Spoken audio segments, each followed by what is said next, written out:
আল্লাহ তাআলার কুদরতি পা জাহান্নামের ভেতরে ঢুকিয়ে দিবেন। জাহান্নামের সবচাইতে হালকা আযাব হলো ওই ব্যক্তির আযাব যার পায়ে দুটো জাহান্নামের আগুনের জুতা পুড়িয়ে দেয়া হবে। ওই আগুনের উত্তাপে তার মাথার মগজগুলো ভাতের মারের মতো টপ টপ টপ টপ করে বেয়ে বেয়ে পড়বে।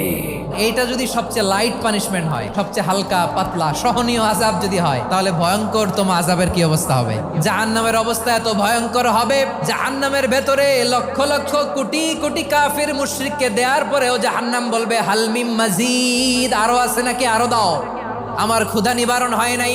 জাহান্নামে তো উত্তপ্ত হবে, জ্বলন্ত হবে, ভয়ঙ্কর হবে। জাহান্নামের এক অংশ আরেক অংশকে খেয়ে ফেলবে। আল্লাহু আকবার।